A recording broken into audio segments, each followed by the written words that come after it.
¿Cómo están, amigos? Nuevamente en este ciclo de liderazgo en la sociedad del riesgo. Hoy día estamos eh, con Gabriel Salazar, Premio Nacional de Historia en el año 2006. Muchas gracias, Gabriel. Un poco también reconozco nervioso con esta conversación.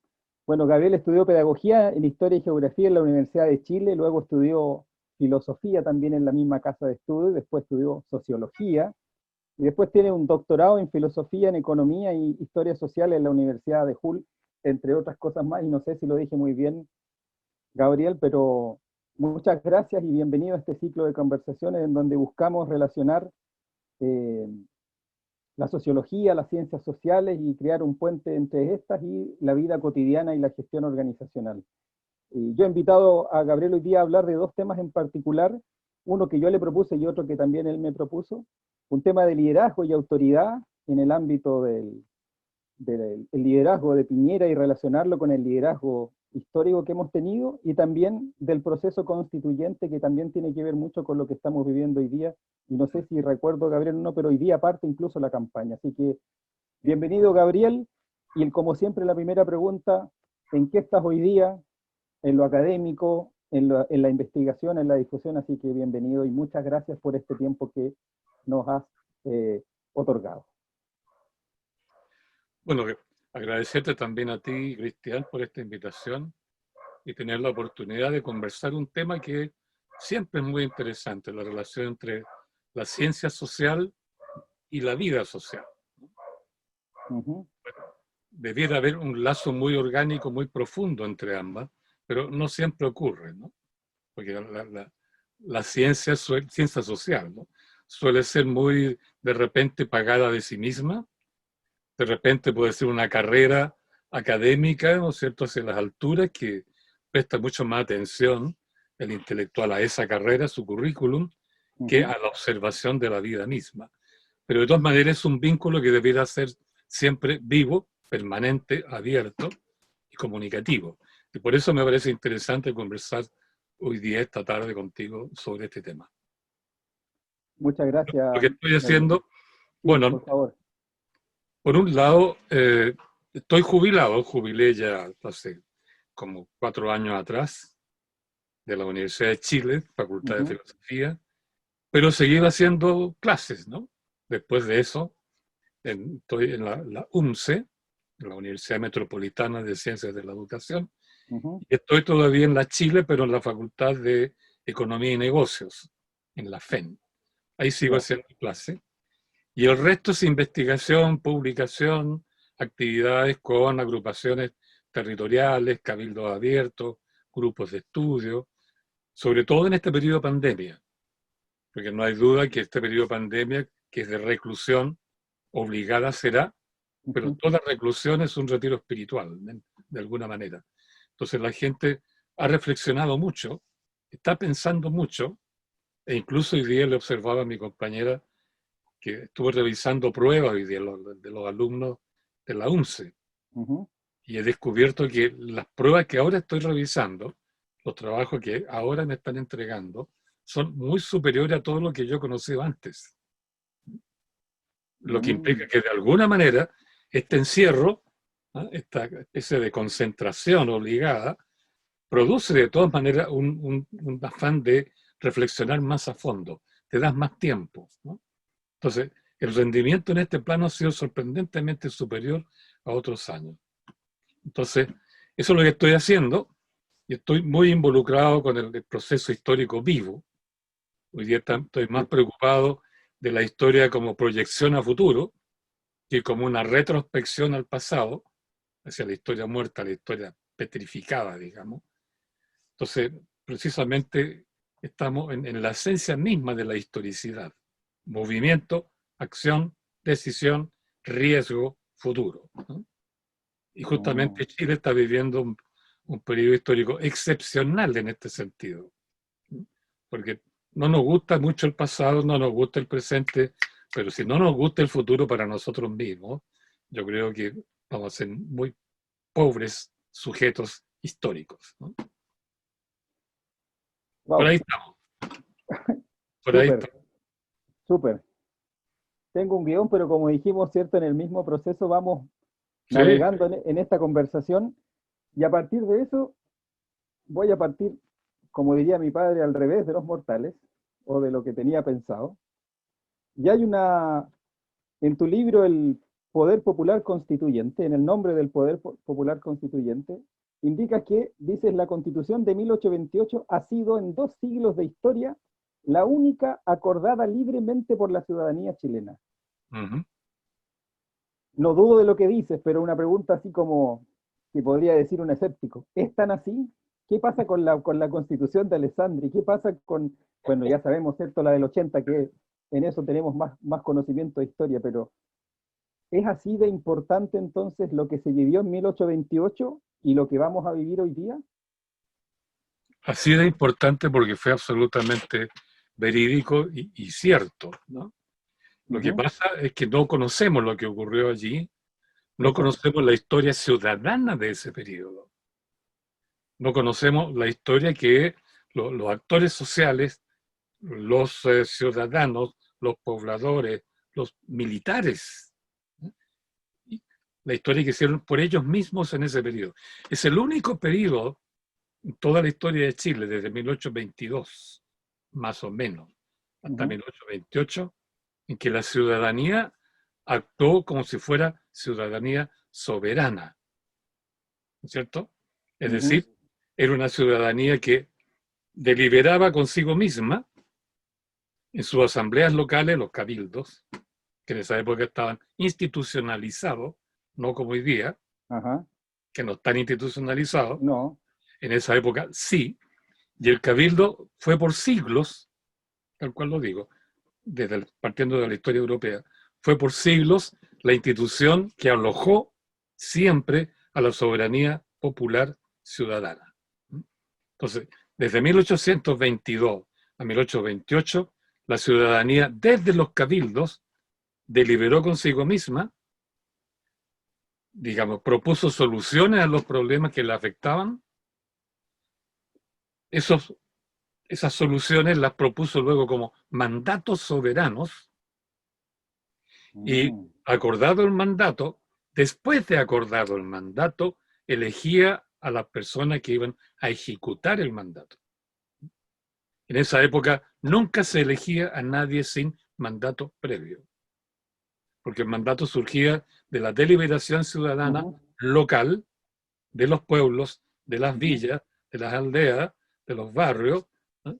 Y surgía de allí entonces un mandato que se proyectaba posteriormente al Estado. Y los encargados de ejecutar el mandato, si no lo ejecutaban, entonces la base social, la asamblea local, le revocaba el cargo, lo traía de vuelta, lo juzgaba y si era necesario lo castigaba. Entonces, es el periodo en la historia de Chile que la única vez, el único periodo en que la ciudadanía chilena actuó con soberanía. Por eso es que en ese pedacito de tiempo, el 22 al 28, 6 años, Ujú, uno derribó la dictadura de O'Higgins, sí. porque O'Higgins no abdicó de puro héroe que era, o puro generoso que era, Sí, sino que porque lo derribó. lo dejas muy claro en el libro. Esta ciudadanía, ¿no es cierto?, soberana, lo derribó del cargo, lo derrocó, digamos. Luego esta misma ciudadanía reventó el monopolio comercial que le habían dado por Tales, que Ujú, es un monopolio nacional aberrante por la forma que actuó. Y en tercer lugar, comenzó a convocar asambleas constitucionales, constituyentes libremente electas.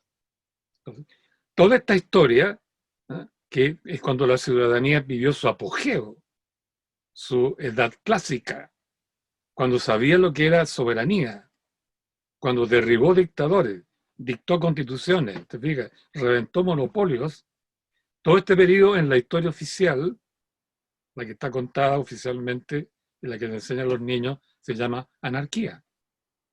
es que eso no me lo enseñaron a mí en el colegio, pues, Gabriel. No, pues por eso te digo, si todo ese periodo se conoció tradicionalmente en los textos escolares, y incluso libros de grandes historiadores, como la anarquía.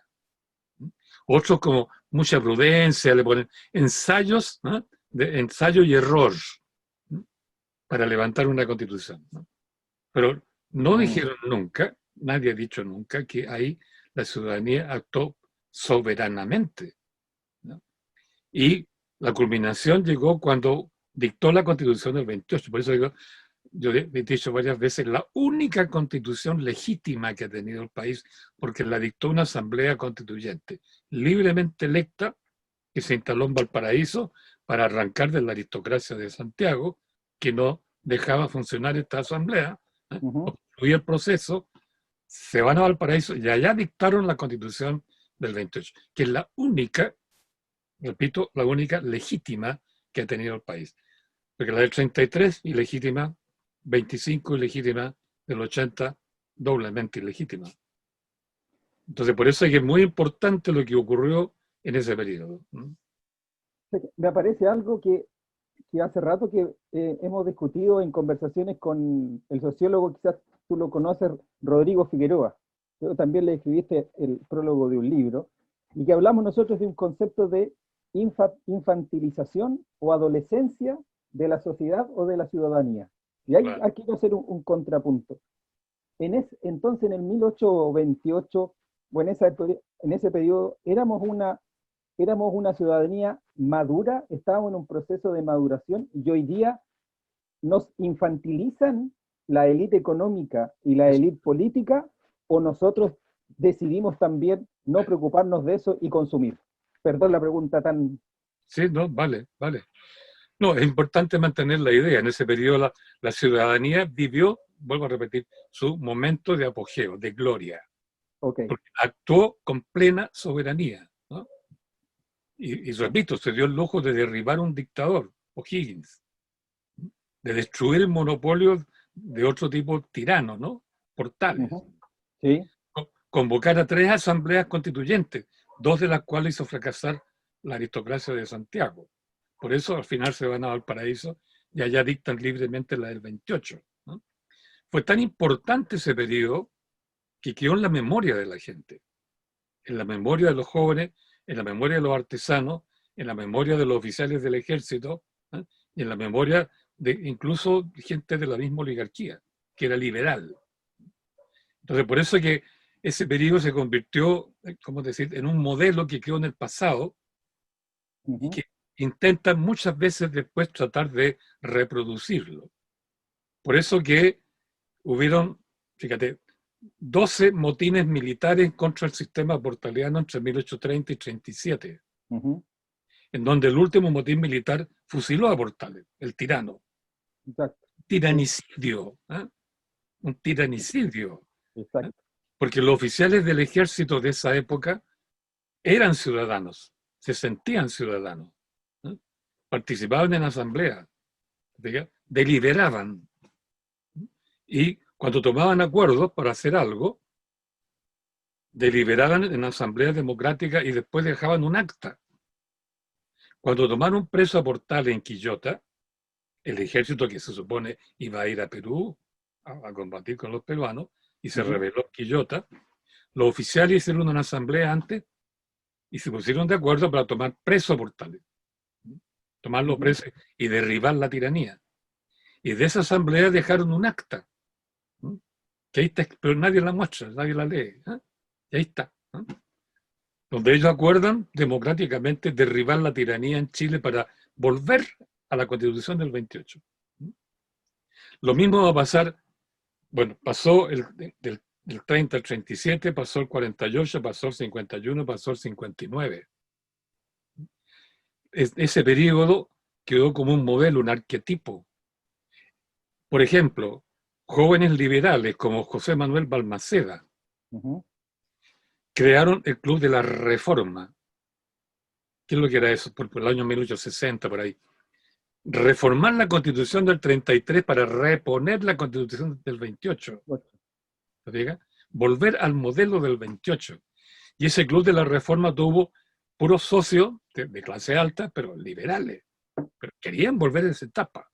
Y entre otros estaban ahí, te cito a Balmaceda, te cito a Santa María, te cito a los Errázuriz, te cito a Vicuña Maquena, etc. Entonces, por eso es que Balmaceda, cuando fue presidente, ¿cuál fue su programa de gobierno? que no lo cuentan tampoco los historiadores tradicionales. Uno, convocar a una nueva asamblea constituyente para reponer la Constitución del 28. Porque ahí estaba el pueblo soberano, el que tomaba todas las decisiones, ¿te fijas? Y lo segundo, bueno, son detalles históricos, pero que para completar el cuadro, Resulta que en ese tiempo el Estado no tenía Banco del Estado, ni tenía Banco Central. Entonces, el oro de la hacienda pública, para poder administrarlo, los gobiernos lo depositaban en las bancas privadas de los grandes mercaderes de la oligarquía chilena. Y por tanto, el oro estatal, desde el año 1865 hasta el año 1865 hasta 1885, fue manejado por los bancos privados. Gran negociado, porque le pagaban al Estado un 4% de interés por el depósito, ¿eh? Y ellos, a su vez, prestaban ese dinero por vía privada con un 14, 15 o 20% de interés. O sea, la ganancia, la utilidad que hacían con eso era gigantesca. ¿Qué hizo Balmaceda?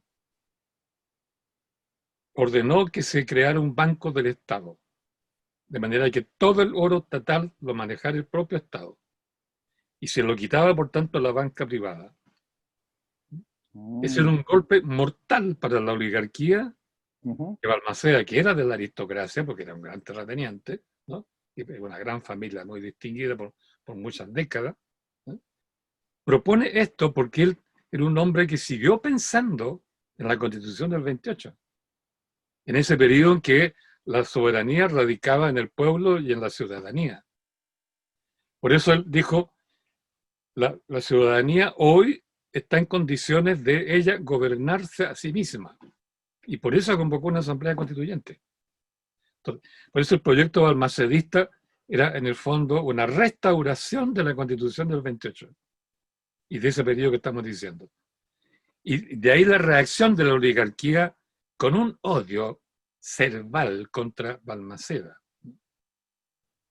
Lo destruyen totalmente, ¿no?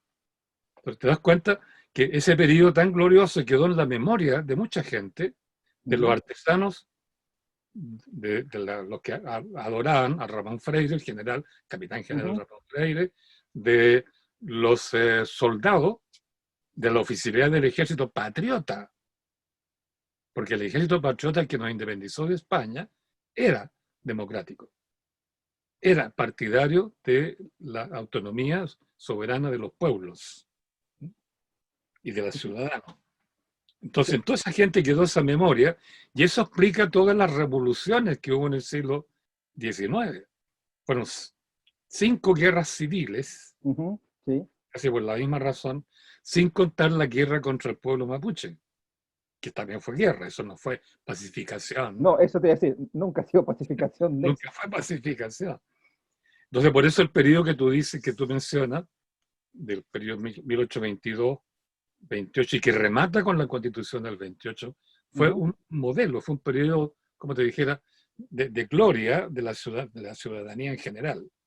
Y eso quedó en la memoria por mucho tiempo. Por eso se recordaba Balmaceda. Balmaceda es el último hombre del 28, digamos, ¿no?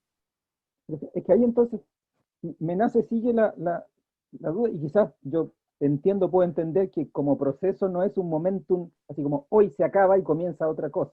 Es un proceso que tiene una serie de actividades que van a un resultado, ¿cierto? Sea cual sea.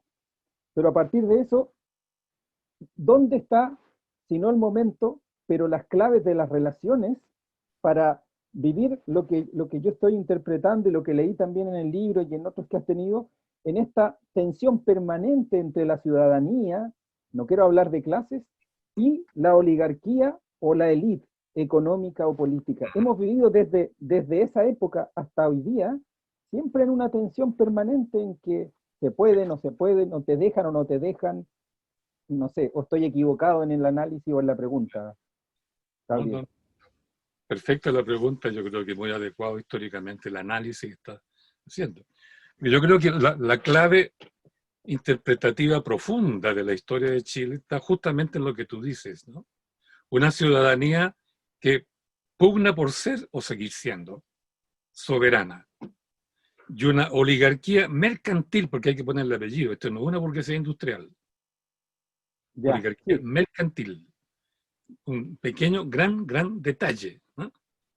Este conflicto tiene que ver con que esta oligarquía mercantil nunca ha dejado a la ciudadanía chilena, digamos, volver a ser soberana, como lo fue en ese periodo 22-28. 28, exactamente. Entonces, la ciudadanía se movió a lo largo de todo el siglo, incluso con las armas en la mano en el siglo XIX.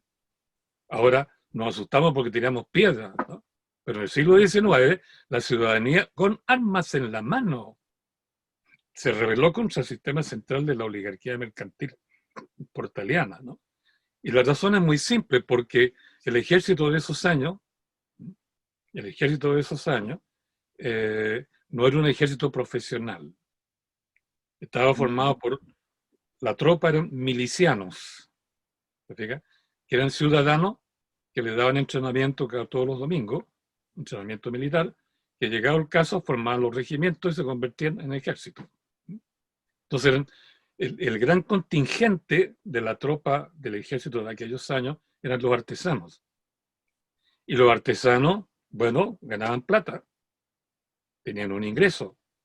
Como vivían en la ciudad, eran ciudadanos, tenían derecho a voto, ¿fija? Entendían las políticas de Estado. Entonces, como todas las políticas de Estado mercantiles destruían el artesanado, estos se rebelaban y recordaban la memoria soberana de los pueblos de antes del 28. Y como tenían instrucción militar y como tenían armamento, el fin de semana, se rebelaban con armas en la mano. Eso explica las 5 guerras civiles del siglo XIX. Y todas esas guerras civiles tuvieron siempre el mismo objetivo, excepto también también la del 91, en cierto modo. Cambiar la Constitución. Cambiar la Constitución conservadora, liberal, autocrática, centralista del año 33 bajo el amparo de la tiranía de Diego Portales. Todas.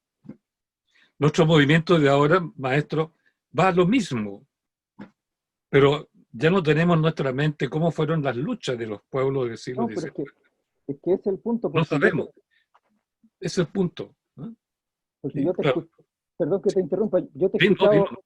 yo te he escuchado en varias entrevistas, y es como, no sé, perdón la analogía y dime hasta irresponsable, pero es como la suerte de Violeta Parra y la recopilación que hizo de una serie de música, de un acervo musical que no se conocía, y es lo mismo que nos pasa desde el punto de vista de la historia. Hay una historia o que no conocemos o que se conoce en ciertos niveles y es distinta a la historia, sin ánimo de empezar a discutir el programa curricular, ¿no?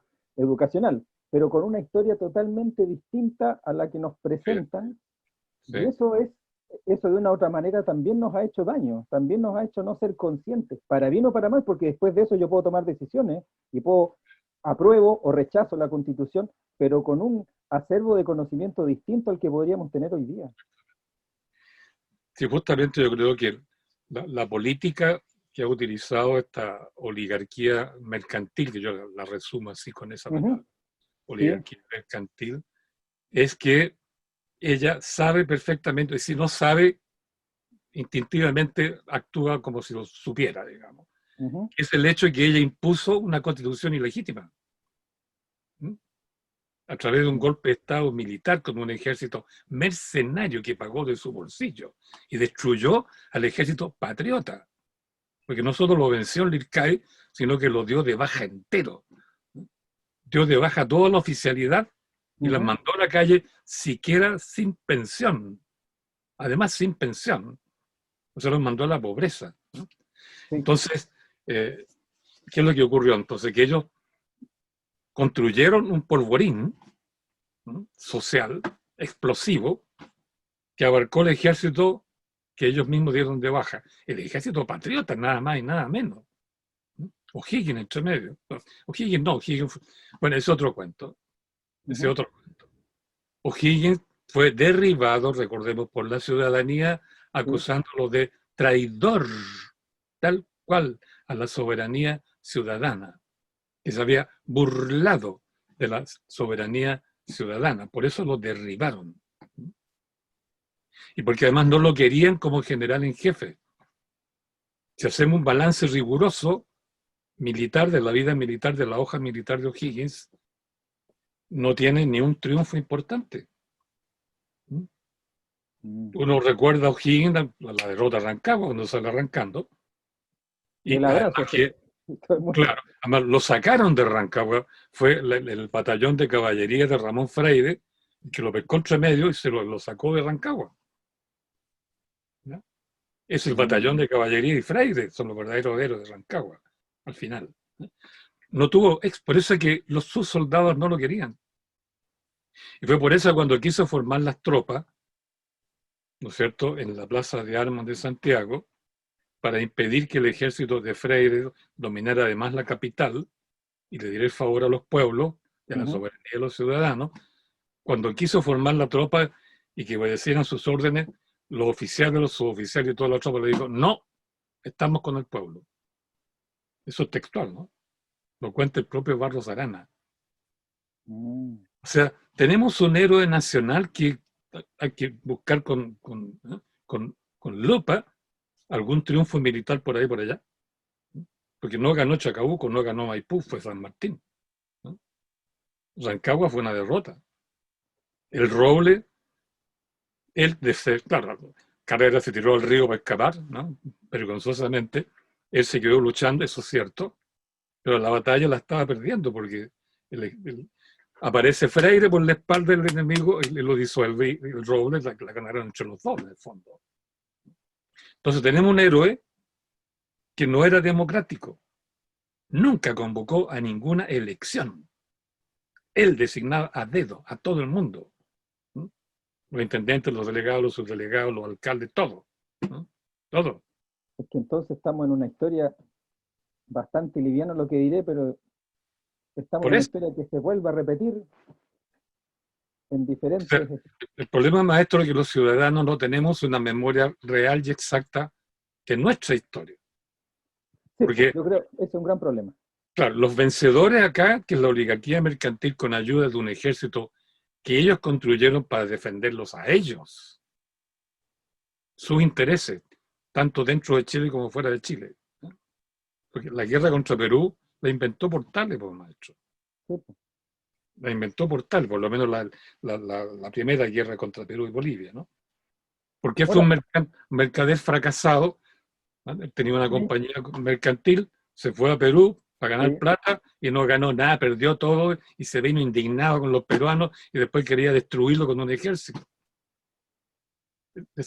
Bueno, tenemos una memoria, ¿verdad?, impuesta oficialmente por aquellos que nos vencieron, que nos destruyeron, ¿no?, y que nos impusieron constituciones ilegítimas. Y, entonces, y eso, perdón, termino el tema. Mientras la memoria viva estaba en los oficiales del ejército, en los artesanos y en los jóvenes liberales, la lucha siguió a balazo limpio.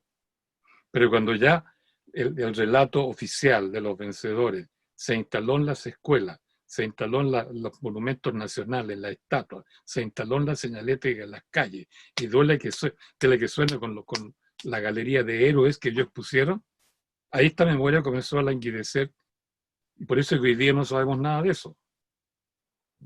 Y lo que yo digo, para muchos, pero ¿cómo? No puede ser, ¿no? Me parece increíble, ¿no? Sí, a mí también, de verdad. No quiero jugar a la empatía barata, boliviana o la salamería, pero también me parece, ¿sí?, cuando me pongo a estudiar, me pongo a investigar. Me acuerdo que cuando estudié sociología en la ARCI, me marcó un profesor con Historia Social y Política de Chile, y como que, como hacen ahora los jóvenes, se me dio vuelta el mundo con lo que yo venía. Ya, a partir de eso tengo una pregunta. Guardando las proporciones o las analogías, el modelo de Estado que hoy vivimos, neoliberal de base, ¿qué tan portaliano o mercantil o oligárquico mercantil, como tú lo planteas, está como el que teníamos en 1833? Si es que se puede hacer una comparación. Hay dos cosas que hay que considerar para simplificar de alguna manera la respuesta, ¿no?, porque es un largo análisis. Lo primero es que no ha cambiado nada desde el punto de vista que esta constitución es ilegítima. Ok. Llevamos 200 años con puras constituciones ilegítimas. Si el modelo portaliano se construyó sobre la ilegitimidad del texto fundamental, digamos, de la ley en Chile, ¿verdad? Eso no ha cambiado. Seguimos con una constitución ilegítima. ¿No? Es lo mismo. Okay. Y una constitución ilegítima significa que nosotros no hemos ejercido nuestro poder, yo no digo derecho, poder soberano que radica en el conjunto de la ciudadanía. No lo hemos ejercido. Y eso no ha cambiado. Estamos igual que... Y lo segundo, que es también más de lo mismo, podríamos decir, es que Portales, repito, era comerciante, mercader fracasado en añadidura. Fue pésimo en todos los negocios que intentó hacer. ¿Ah? Y estaba rodeado de la aristocracia chilena, eran todos mercaderes. Porque ellos no producían el trigo, se lo producían los inquilinos. Ellos vendían el trigo y con esa plata compraban producto importado que revendían en el mercado local. ¿Ah? Entonces, por decirte, exportaban trigo al Perú, con esa plata traían chancaca del Perú o bien mercadería europea, la revendían en Chile, entonces ganaban doble tasa de ganancia. Exportación y luego importación. Por eso vivían en Santiago, no vivían en sus haciendas. No son como los farmers del Far West norteamericano. Sí, exacto. Ellos vivían y defendían su tierra, ¿no? Estos no, eran mercaderes. Sí, pues. Entonces, la clase social que construyó el Estado, y lo ha construido 3 veces en Chile, ha sido siempre una oligarquía mercantil. Si tú lo observas, claro, si tú lo observas al día de hoy, nuestra élite empresarial dirigente, no hay ningún industrial. Podríamos decir la papelera. Pero es un monopolio viejo, eso tiene del siglo XIX, fines del XIX. Y claro. Cuando dices 3 veces, perdón, dices Portales, dices Alessandri y dices Pinochet. Pinochet, sí. Alessandri es otro. Ahora se le está rindiendo homenaje hasta mi querido amigo Fernando Atria, en una entrevista o una declaración, no sé qué, que hizo en el Mercurio. Dice, Piñera pudo haber sido el Alessandri del siglo XXI, porque pudo haber él, de alguna manera, dirigido el proceso constituyente y le faltó decir dictar la Constitución. El maestro Atria aquí parece que no sabe la historia real, porque lo que hizo Alessandri fue traicionar, igual que O'Higgins, traicionar la voluntad soberana del pueblo del año 24, 1924. Y no solo del pueblo, del ejército. Porque el año 1924, tanto los ciudadanos, de alguna manera orientados, especialmente la clase trabajadora, por el pensamiento y la luz intelectual de Luis Emilio Recabarren, y que apuntaba a la construcción del Estado a partir del pueblo, como el ejército. Recordemos que el ejército dio un golpe de Estado el año 24 de septiembre para, lo dijeron ellos con sus palabras, extirpar la gangrena política que infestaba al Estado Nacional. Y dan el golpe de Estado, cierran el Congreso, dispersaron a los políticos, Alessandri lo obligan a autoexiliarse en Italia, y una vez que extirparon la gangrena, ¿qué es lo que hicieron? En un manifiesto que tiraron el 11 de septiembre de 1924. ¿Qué plantearon? Se convoca a una asamblea constituyente libremente electa para que el pueblo, dijeron, exprese su voluntad soberana en la construcción del nuevo Estado. Ese manifiesto del 11 de septiembre de 1924 debería estar, ¿no?, pegado en las paredes a todo lo largo de Chile, porque el ejército ahí, ¿verdad?, se rebeló contra sus viejos patronos del siglo XIX. Durante todo el siglo XIX el ejército obedeció a la oligarquía mercantil. Por eso es que las 3 constituciones que hemos tenido dicen lo mismo respecto al ejército. El ejército es esencialmente obediente. Obedece, no discute órdenes. Luego, no es deliberante. Claro, esas normas las estableció la oligarquía para tener un ejército que la obedeciera solo a ella y que no deliberara para que no le discutiera sus órdenes. Este ejército, ¿verdad?, de este tipo, que en realidad es una guardia privada para una élite, es todo lo contrario de lo que fue el ejército patriota, que era un ejército de ciudadanos, como dije, deliberaban. Deliberaban y obedecían lo que les parecía legítimo, y lo que no, no. Por eso fusilaron a Portales, ¿no?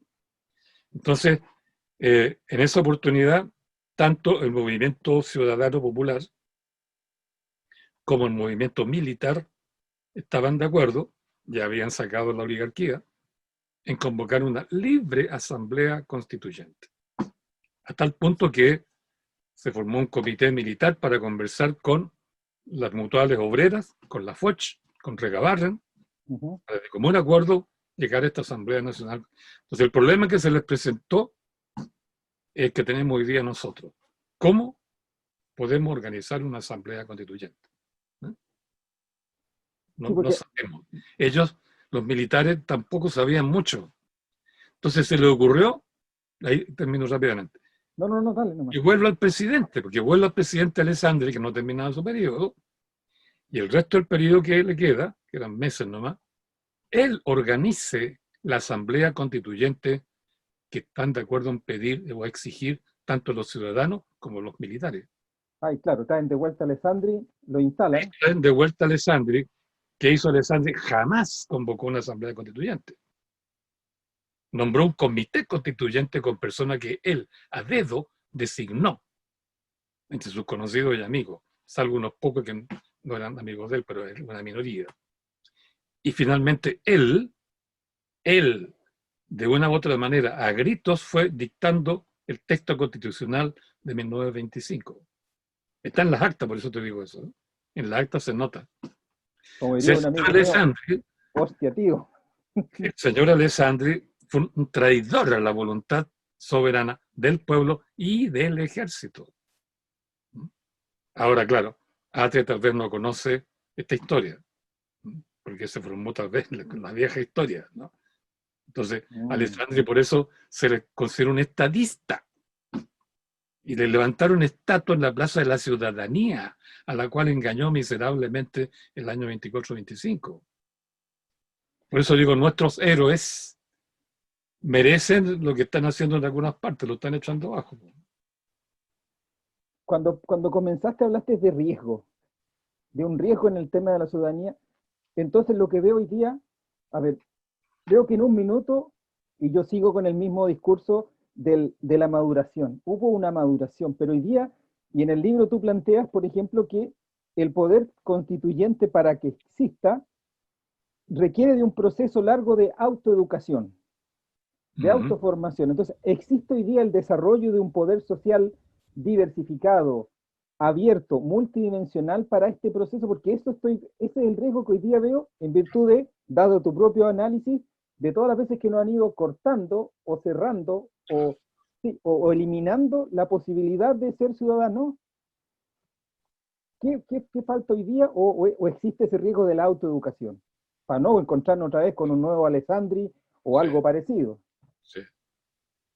Bueno, de acuerdo a lo que dice la historia, ¿no? O lo que se encuentra uno investigando en la historia. Sí, los ciudadanos entre 1822-28 actuaron con plena conciencia de la soberanía e hicieron lo que hicieron, ¿no? Soberanamente, es porque tenían una tradición, yo diría como de casi 5 siglos, de ser soberanos en lo local, en la comuna, en el cabildo, ¿eh? En la villa, en la aldea, ¿eh? Entonces, por eso es que con 1822 tenían una tradición, no tuvieron que autoeducarse, simplemente obedecieron su tradición. El año 1918 a 1924, cuando se revela el ejército y cuando también el movimiento popular ciudadano comienza a plantearse en términos de él ejercer soberanía. Ahí había otra tradición por detrás. que es la tradición mutualista de las sociedades mutuales y mancomunales, porque dentro de la mutual eran soberanos. No eran soberanos frente al Estado y Chile, pero dentro de la mutual eran soberanos. Y actuaban en asamblea y tomaban decisiones colectivas, y ahí había igualdad absoluta entre hombres, la mujer, los viejos, los jóvenes, los niños, etc. Y la gracia es que administraban sus propios recursos, como si en esa época las AFP las manejaran los trabajadores dentro de las mutuales. Porque era el capital social, el fondo social, fondo de comunidades, como se le llamó en alguna época, lo administraban los trabajadores. Entonces sabían administrar recursos. Y tú como sociólogo debes saber, ¿no es cierto?, que poder, una de las definiciones, aparte de la asociatividad que es indispensable, es saber administrar recursos. Exacto. Y si son propios los recursos, mejor todavía. Entonces las mutuales sabían hacer eso. Se asociaban, puerta adentro, sí, lograban construir sus propios recursos y lo administraban eficientemente en forma colectiva. No había un patrón, no había un liderazgo central. Era la ahí mandaba la asamblea. Por eso es que cuando se comparan las mutuales y las mancomunales con la forma que estaba actuando el gobierno, fue natural, pues nosotros sabemos administrar recursos y lo hemos hecho bien en 100 años. Y estos señores no. En consecuencia, nosotros podemos gobernar, porque sabemos administrar recursos. Por eso es que frente al sistema oligarca no le llegaron pidiendo, maestro. Ahí no hubiera un pliego de petición. Se pararon frente al sistema oligárquico, exigiendo, imponiéndole leyes, mandatos, tal como en la época de O'Higgins, mandatos ciudadanos. Por eso es muy linda esa parte de la historia. Pero aquí estaba la tradición comunal, o mutual, quiero decir, y mancomunal, que tenía 100 años de vida. En cambio, hoy día no tenemos tradición de eso, porque justamente lo que hemos llamado democracia, desde 1932 o 25 en adelante, mató. Y mató de otra manera, no a cañonazo, digamos. No, sí, claro. Metafóricamente, obviamente. Por decirlo así, esta conciencia soberana, este espíritu soberano, esta cultura de soberanía. Y es una cuestión que hay que estudiar a fondo, porque lo que llamamos democracia, que culminó con Frei y Allende, como sabemos, ¿no? Esta fue una democracia que nos convirtió en individuos, ciudadanos individuados, con un voto individual, ¿no?, para votar en una cámara secreta cuando nos llaman. Y mi voluntad no tiene valor cualitativo, que se convierte en un número. Y esos números se suman, se multiplican, se restan, se interpretan, ¿verdad? Lo hacen otros. Entonces nos convirtieron en un ciudadano individuo que no delibera. No delibera. Y por tanto no puede ejercer mandatos soberanos, porque la soberanía es una voluntad colectiva. No es una voluntad individual. Entonces, hay que construir voluntad colectiva. Y eso fue destruido precisamente por esta llamada democracia, por la constitución ilegítima del 25 que impuso Alessandri. Entonces hoy día queremos construir Estado, pero no tenemos tradición soberana. Se borró. Se borró. ¿Y ahí el riesgo entonces? Ahí está el riesgo. Porque queremos hacer algo que no sabemos hacer. Queremos construir un nuevo Estado, pero no tenemos la experiencia, la memoria, ni siquiera la ciencia que nos ayude a hacerlo. La única ciencia que más o menos ayuda a este proceso es la historia social. Pero si tú estudiaste sociología nada. Se estudian los sistemas, las clases sociales, el Estado, las ideas, la teoría, pero no al ciudadano de carne y hueso que tiene que construir un nuevo sistema. Pero, Gabriel, no digo que esté hablando en clave de pesimismo, pero después del estallido social y cuando empezó a aparecer y aparece el tema de el votar por una nueva constitución, se juntaron en una serie de cabildos, que no sé dónde quedó toda esa información, pero las personas se autoconvocaron, como dices tú, a generar. Entonces hay un ADN histórico en ese punto, pero también yo también leí algunos académicos, ¿cierto? Algunos historiadores, pero bastante poco normalizado, estandarizado, dinámico. Entonces, todavía algo hay, pero no es necesario para lo que viene ahora. Bueno, eso es muy interesante, digamos, como tema a conversar, porque lo que yo dije, la memoria del 22 al 28 se perdió después de Balmaceda. Exacto. La memoria mutualista se perdió después de Alessandri e Ibáñez. ¿Cierto? Ahora, en el periodo 32 o 38, si tú quieres, hasta el 73, de nuevo resurgió, digamos, como te dijera yo, brotes nuevos de soberanía en lo que fue el poder popular, que surge, no surge del movimiento obrero, el poder popular, surge del movimiento pobladores. Y dentro del movimiento pobladores surge el movimiento de las mujeres pobladoras. De ahí surgen los nuevos elementos, digamos, las nuevas células de soberanía. Pero es una soberanía que surgió en la lucha por la supervivencia. Tanto en la época del paro de octubre, los patrones, cuando trabajadores comienzan a controlar la producción y los pobladores controlan la distribución de alimentos y la distribución de productos, ¿verdad? El poder popular surge como una respuesta a una emergencia y una crisis profunda, pero no para construir Estado, no para construir Estado. Pero ese poder popular siguió creciendo en la época de Pinochet, creando toda clase de medios de supervivencia, que ollas comunes, ¿no es cierto?, que comprando juntos, que comités de salud, etcétera, etcétera. Las mujeres por la vida logran reconstituir el tejido vital por sí misma. Eso también es poder popular. Pero no era un poder popular para construir Estado. ¿Sí? Entonces, por eso es que llegamos a esta coyuntura con todas las agallas que se adquirió en el poder popular de los 70 y en el poder de subsistencia de los 80, ¿verdad? Y manejamos muy bien la calle, pero no sabemos mucho cómo construir el Estado que queremos. Porque nos gusta más, aquí estamos con cuentos, pelear con los carabineros en la calle, ¿no es cierto?, agarrando coscacho con los carabineros, que pensar en cómo vamos a construir el nuevo Estado. ¿Eh? Qué bonito eso, ¿eh? Sí. Es muy fuerte lo que estás diciendo.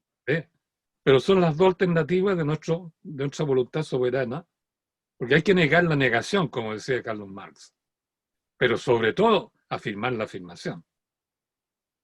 Y como no nos enseñaron nada de esto antes, no nos permitieron tampoco hacerlo, sabemos mejor protestar desde la calle que construir Estado. Y eso es el riesgo que hoy día enfrentamos. Estamos decididos a construir Estado, pero no sabemos cómo hacerlo. Y vamos a votar en octubre, ¿verdad?, por un proyecto que ellos, los políticos, nos tiraron encima. Sí. Y hasta la fecha, claro, y hasta la fecha no hemos levantado nuestro propio proceso. Vamos a meternos en el juego de ellos y vamos a votar sí, apruebo, pero convención constitucional, que es una convención manejada por los políticos. Todo el proceso electoral. Porque vamos a votar de nuevo, maestro.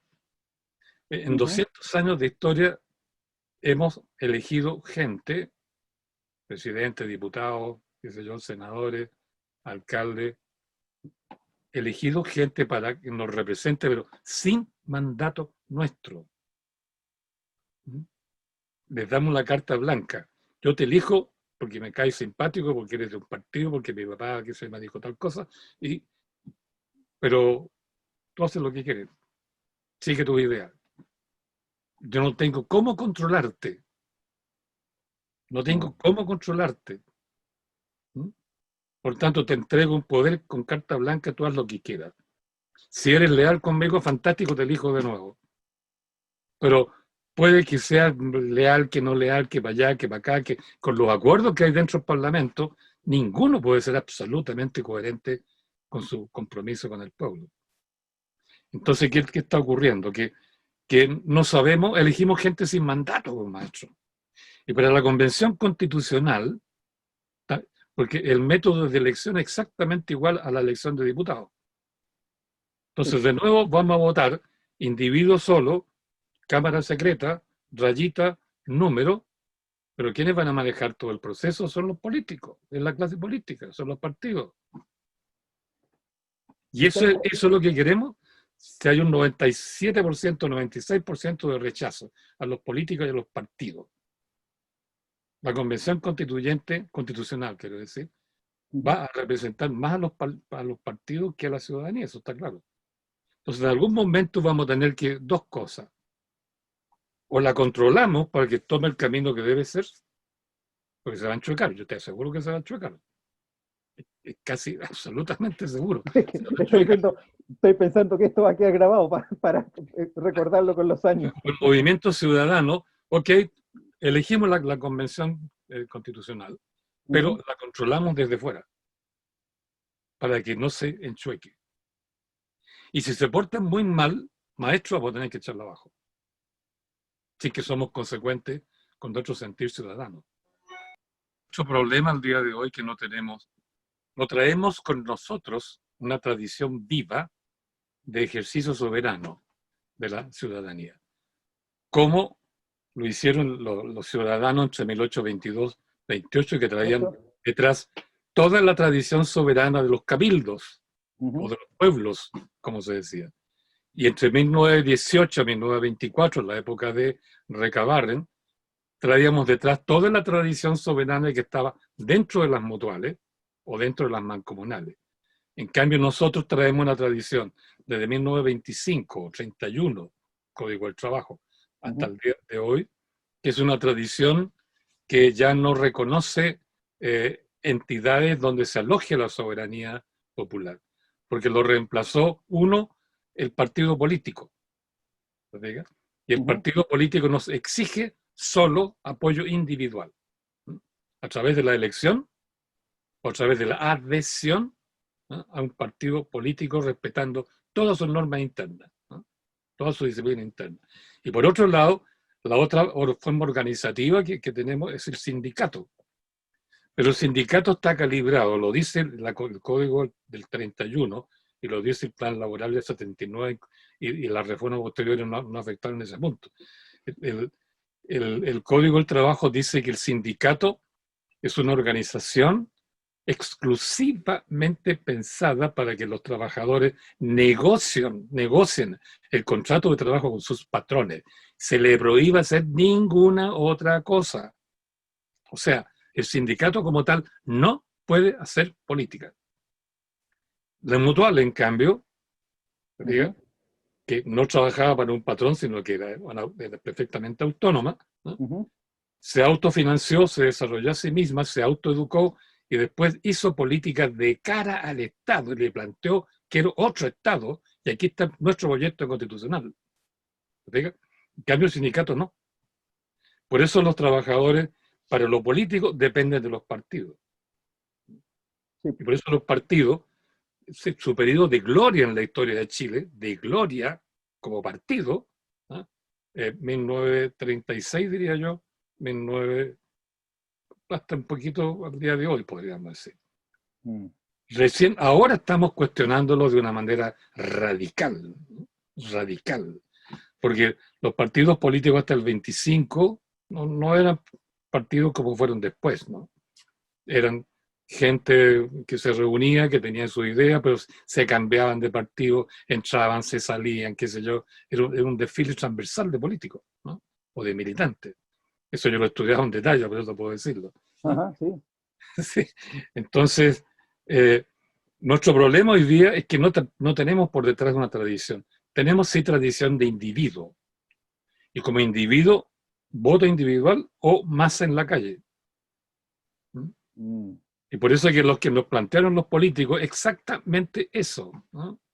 Voto individual para elegir a gente que no lleva mandato, ¿no? a la Convención Constitucional. Y si está descontento, bueno, sigue peleando en la calle con los carabineros, destruyendo lo que encuentra a su paso. Ni una cosa ni otra nos sirve para construir soberanamente un nuevo Estado y una nueva sociedad. Por eso el riesgo es muy grande. Tenemos que autoeducarnos, porque nadie nos educa en este sentido. Ninguna escuela de derecho, ninguna cátedra de derecho constitucional. te enseña esto. No. Porque todos los abogados del mundo, todos los jurisconsultos, digamos, estudian la ley escrita, no la ley potencial que está contenida en la soberanía. No estudia el proceso constituyente del ciudadano, estudia la pura ley escrita, y esa es rígida. Eso explica por qué todos los abogados del derecho constitucional en Chile, sin excepción casi, son partidarios del proyecto de los políticos.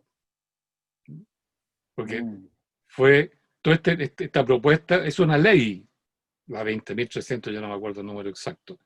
Y luego porque ellos buscan la vía institucional. Toda esta apuesta por la, qué sé yo, el apruebo y la asamblea constitucional es vía institucional.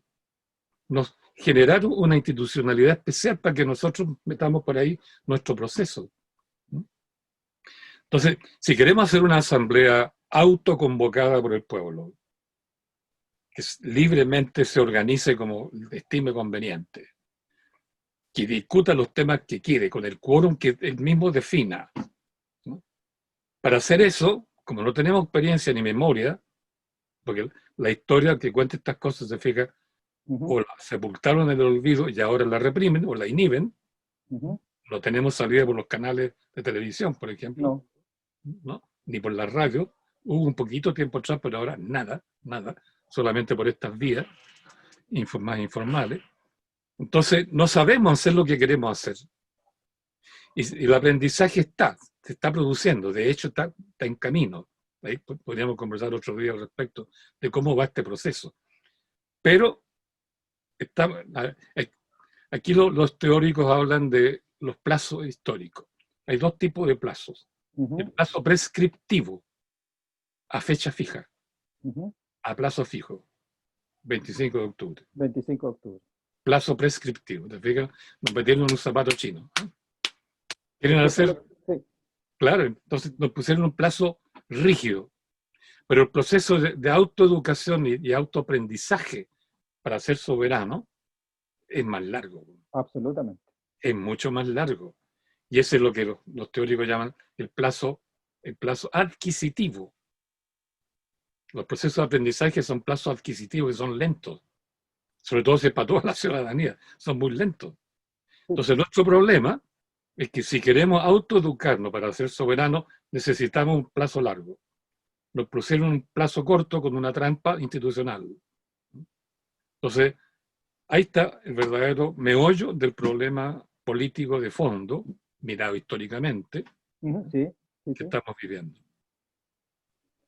Hay un concepto, y para terminar, que siempre recurro yo a Humberto Maturana, el biólogo, que siempre me hizo sentido cuando él dijo que el poder, ¿cierto?, o la obediencia, bueno, Weber habla de la obediencia, ¿cierto?, consentida.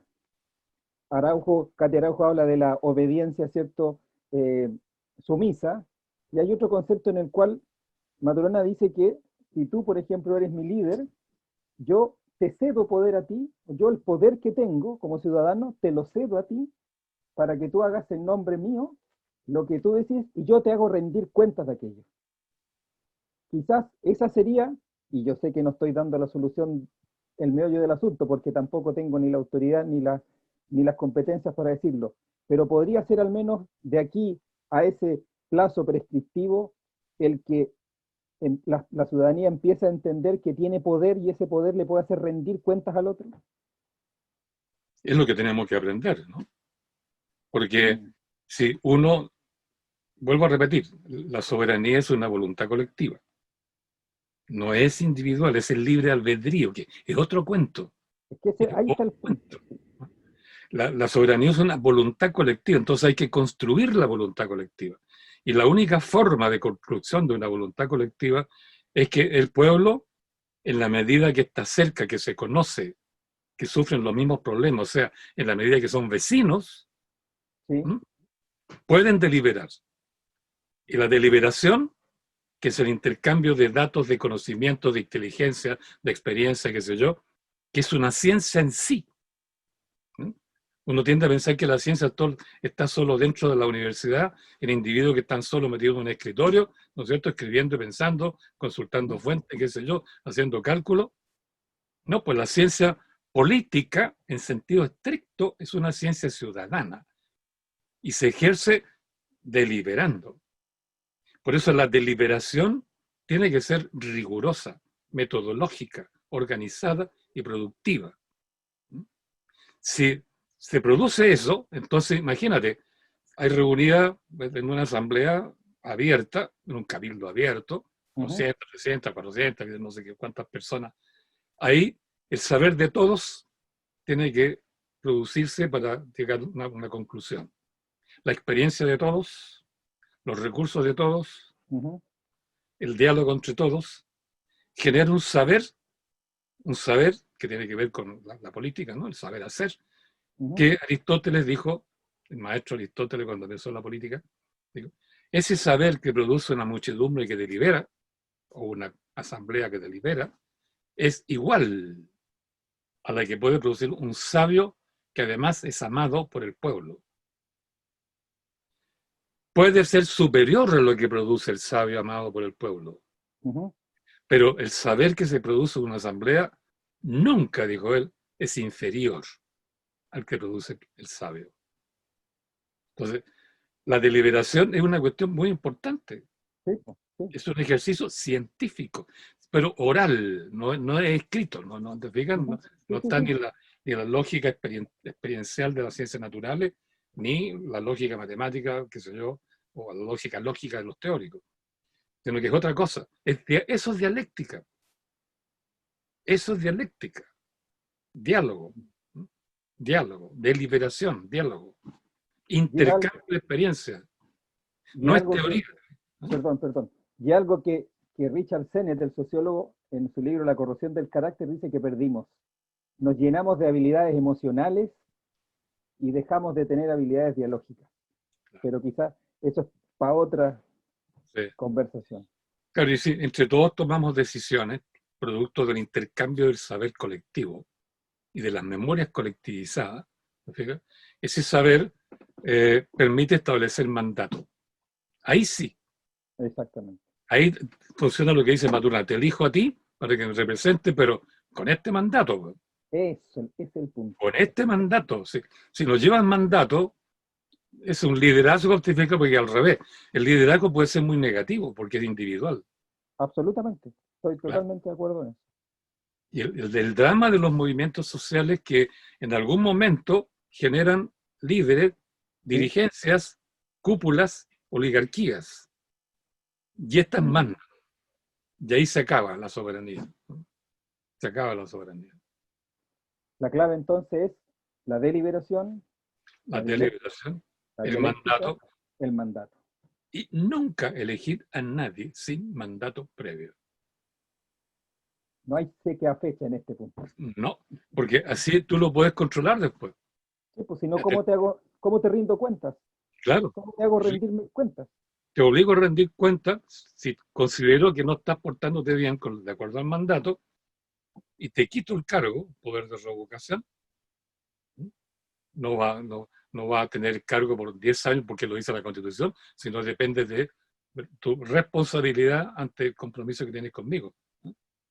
Y por tanto yo tengo el poder, no a la ley, te traigo de vuelta, no cumpliste, te juzgo y te castigo.